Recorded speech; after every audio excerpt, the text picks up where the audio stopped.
आणि ब्रेकनंतर आपण जाणून घेऊयात वाल्मिक कराडबद्दलचं पुढलं अपडेट असं आहे की वाल्मिक कराड यांच्या वकिलांनी काय म्हटलंय बघा. त्यांना चुकीच्या गुन्ह्यात अडकवण्यात आलेलं आहे. उद्या जेव्हा कोर्टात कागदपत्र सादर केले जातील, कुठल्या कायद्याअंतर्गत त्यांच्यावर कार्यवाही करण्यात आली, त्यावेळी त्या गोष्टीला त्या गोष्टीशी संबंधित मुद्द्यांचा विरोध करू. याचबद्दल अधिक माहिती जाणून घेण्याकरता आपण जाणार आहोत आमचे प्रतिनिधी सुरेश जाधव आता क्षणाला आपल्या बरोबर आहे. सुरेश, विशाल, माझ्यासोबत आरोपीचे जे वकील आहेत ते माझ्यासोबत आहेत. सर, नेमकं आज ज्या पद्धतीने आता मकोकाची कारवाई झाली त्याच्यावरती कशा पद्धतीने तुमचं पहिलं ओपिनियन असेल?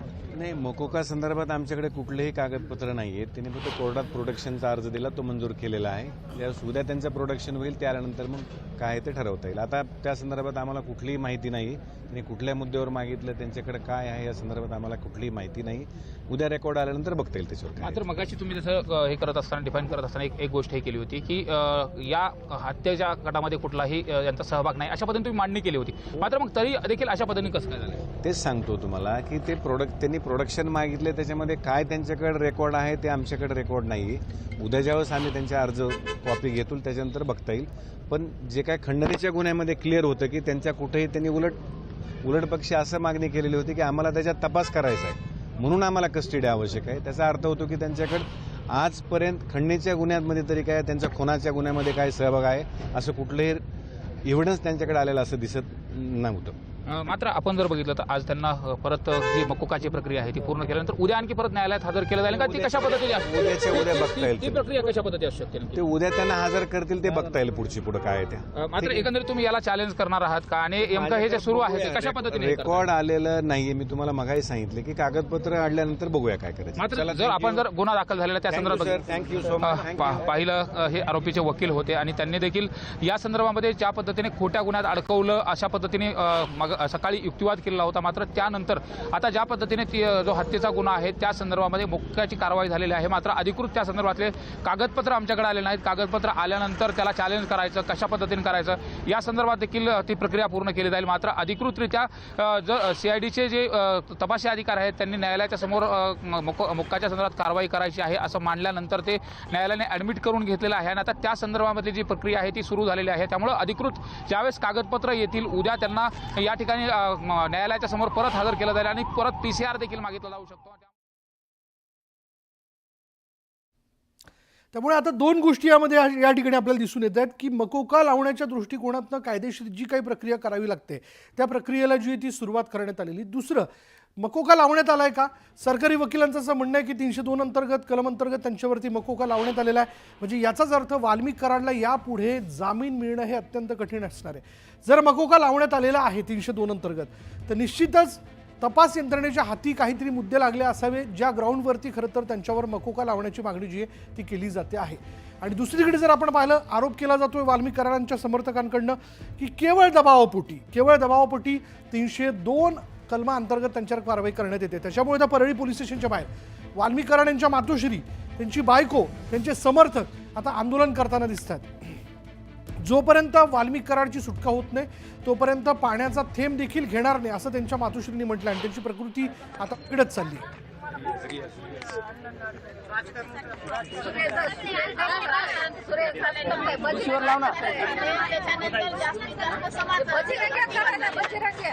जातीयवादाखाली आणि राजकारणाखाली पूर्ण इथं वाल्मिक कराडचा बळी दिला गेलेला आहे. बळी देत आहेत त्याचा.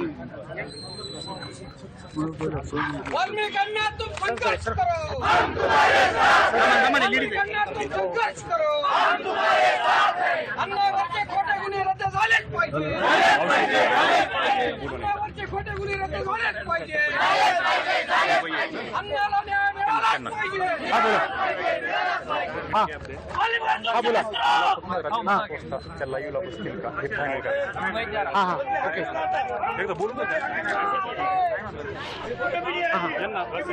ओके चालतं.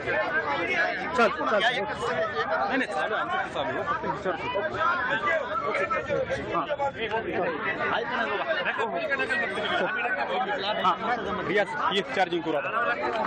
कपिल,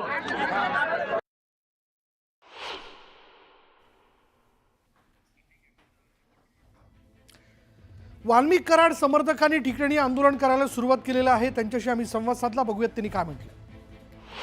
हे परळी शहर वैद्यनाथ ज्योतिर्लिंगाचं एक 12 ज्योतिर्लिंगाचं एक ठिकाण आहे आणि या ठिकाणी नामदार धनंजय मुंडे साहेबांनी जे संतोष देशमुख यांची हत्या झालेली आहे ते सुरुवातीपासून सांगतात की तुम्ही जे कोणी आरोपी असतील त्यांना फासावर द्या, पण जाणीवपूर्वक वाल्मिक अण्णा कराड यांना या ठिकाणी मध्ये घालून त्यांच्यावर मोकोकासारखे त्यांच्यावरती आरोप करून हे जाणीवपूर्वक एक षडयंत्र आहे यांचं हे की यांना काय करायचं याच्यातून काय साध्य करायचं हे काही कळायला मार्ग नाही. कुठल्याच गोष्टीमध्ये त्यांचा संबंध नसताना त्यांचा विश्वास भाजपाच्या महाराष्ट्राच्या अध्यक्षावर नाही, मुख्यमंत्र्यावर नाही, न्याय देवतेवर नाही, SIT वर नाही, CID वर नाही, मग ह्याला करायचं काय? आणि जाणीवपूर्वक या परळी शहराला बदनाम करण्याचं आणि जातीवाद निर्माण करण्याचं काम या ठिकाणी सुरेश धस करत आहेत. त्यांना आता 15 दिवसाची न्यायालयीन कोठडी देण्यात आली. मकोकाच्या संदर्भात काय अधिकृत माहिती आलेली आहे का आपल्याकडे? आणखी नाही काय, पण मुद्दा म्हणून सुरेश धस जातीय तेढ निर्माण करीत आहेत. स्वतः भाजपचे असून स्वतःच्या गृहमंत्र्यावर त्यांचा विश्वास नाहीये.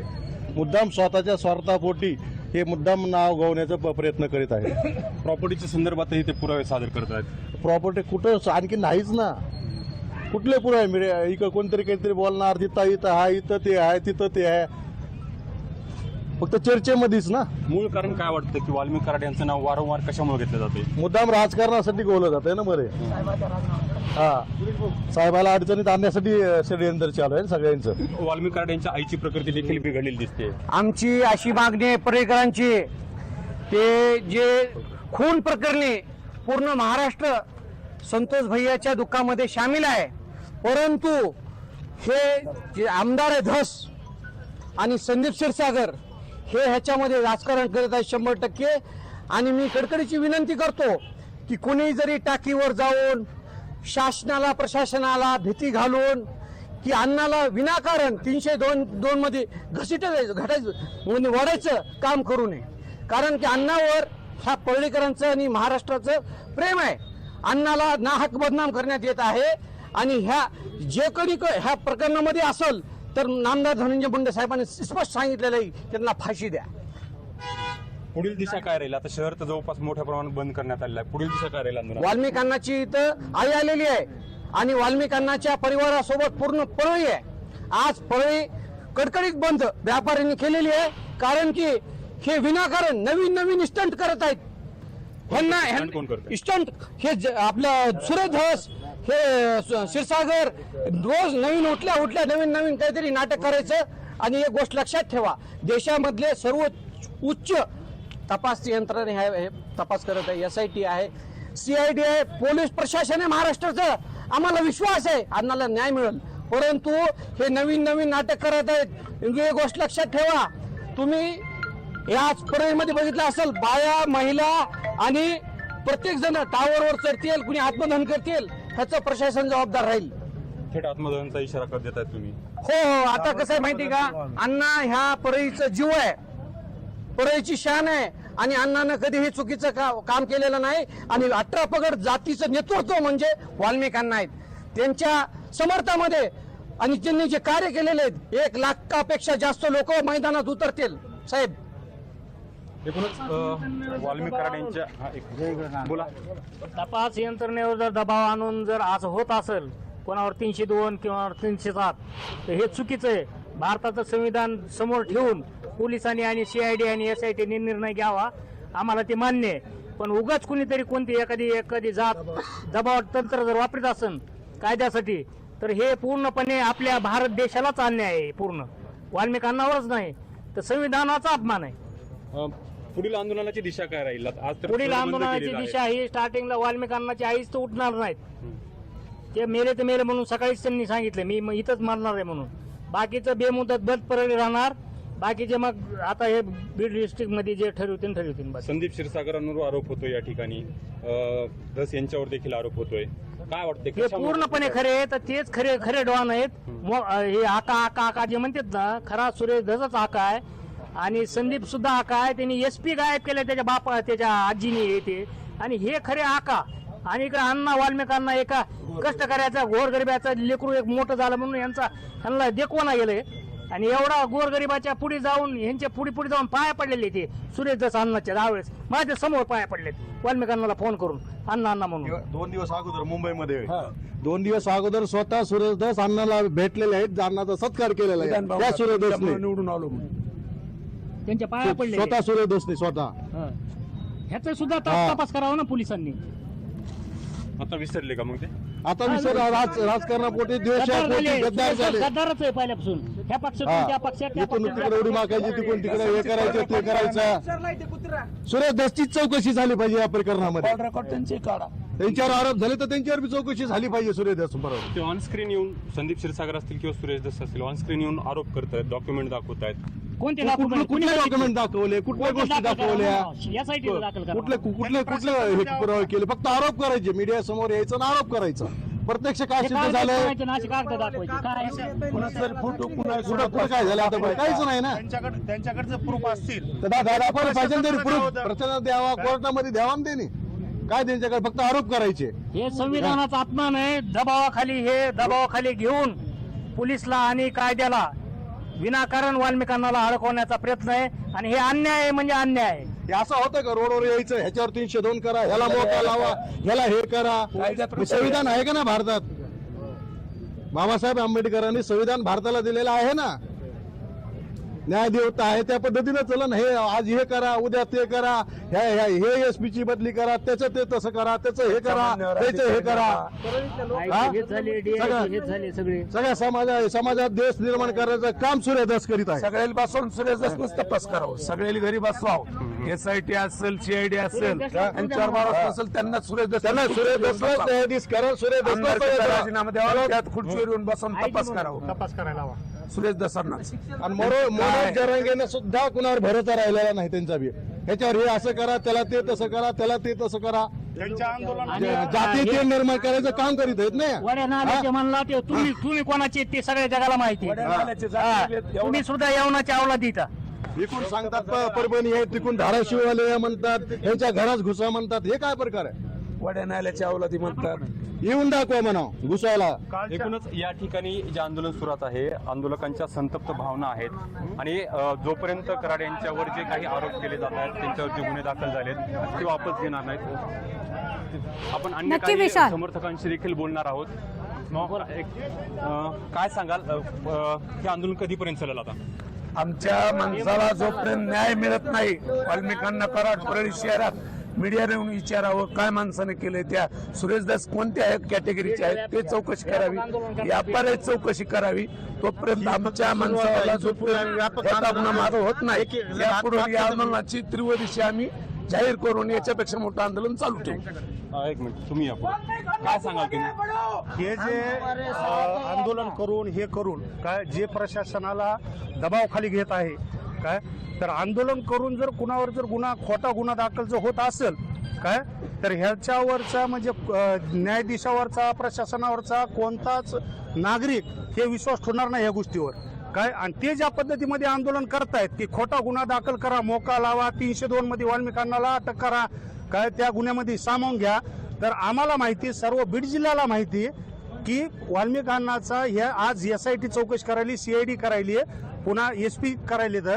तर ह्याच्यामध्ये त्यांचं कुठंच काही संबंध येईना. म्हणून हे आंदोलन करून खोटे गुन्हे जर दाखल करीत असतील तर आम्हाला बी आंदोलन करून ते खोटे गुन्हे वापस घेण्यासाठी आम्ही बी आणण्यासाठी रोडवर उतरू. आता न्यायालयीन कोठडी सुनावण्यात आली 15 दिवसाची. न्यायालयीन कोठडी सुनावण्यात आली आहे, खरी गोष्ट आहे. पण आज जे त्यांनी जे काल आंदोलन केलं काय, त्यांनी परवा दिवशी सांगितलं होतं. मला सांगा, काल मी बघितली त्यांची बाईट, सर्व बघितलं. संदीप क्षीरसागर हे बीडला राहतात, त्यांना 5 घंटे यायला लागतात. कुठं मस्साजोगमध्ये. बजरंग सोनवणे केजमध्येच राहतो ना, त्याला 5 घंटे लागतात का मस्साजोगमध्ये जायला. आणि मनोज दादा जरांगे पाटील हे 10 मिनिटांमध्ये तिथं आले. हे कुठून आले 10 मिनिटांमध्ये तिथंच काय? म्हणजे हे ठरवून तुम्ही जे षडयंत्र करायला काय, हे सगळ्यांच्या लक्षात येईल. पण ह्याला जर प्रशासन जर बळी पडलं तर प्रशासनाला आम्ही बी बळी पाडण्यासाठी आम्ही रोडवर उतरू, आम्ही बी आंदोलन करू, आम्ही बी आत्मदहन करू.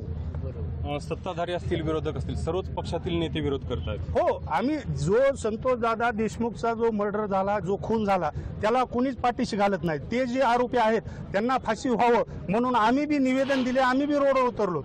काय आम्ही त्या जे खुनी आरोपी आहेत त्यांना पाठीशी घालत नाहीयेत काय, पण जे तुम्ही त्या खुनाच्या मागून जे राजकारण करतायत ह्यासाठी आम्ही रोडवर उतरलो. जिल्ह्यातील लोकप्रतिनिधी आहेत राष्ट्रवादी काँग्रेसचे, ते सुद्धा वाल्मिक कराड यांच्या विरोधामध्ये गुन्हे दाखल करा म्हणून मागण्या करत होते. ते जातीवाद करतायत. आज मला सांगा कोण बोलतं? काय सुरेश धस बोलतात, काय संदीप क्षीरसागर बोलतात, बजरंग सोनवणे बोलतात, काय पुन्हा प्रकाशदादा सोळंके बोलतात. हे जातीवाद.